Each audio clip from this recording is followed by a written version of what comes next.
కృప నీ జీవితంలో పనిచేసినప్పుడు, లేక కృపను నువ్వు ఆశ్రయించినప్పుడు ఏం జరుగుతుందంటే, నీ శత్రువులు నీ విషయమై సంతోషపడకుండా దేవుడు చేస్తాడు. నాకెవరు శత్రువులు లేరు. ఫస్ట్ ఆఫ్ ఆల్ ఇది క్లియర్ చేద్దాం.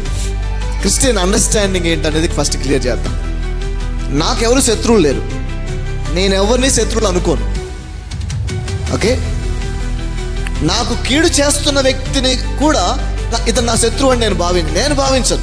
మరి మీ విరోధులు, మీ శత్రువులు అని దేవుడు ఎందుకని అన్నాడంటే, నాకు శత్రువు కాకపోయినా నన్ను ఒక శత్రువుగా చూసేవాళ్ళు బయట ఉంటారు. 3 కీర్తన 4 వచనం, నేను మరణ నిద్ర నొందకుండాను, వాని గెలిచి తినని నా శత్రువు చెప్పుకొనకుండను, నేను తూలి ఉండగా నా విరోధులు హర్షింపకుండను, నా కన్నులకు వెలిగిమ్ము, నేనైతే నీ కృపయందు నమ్మిక ఉంచి ఉన్నాను, నీ రక్షణ విషయమై నా హృదయము హర్షించుచున్నది.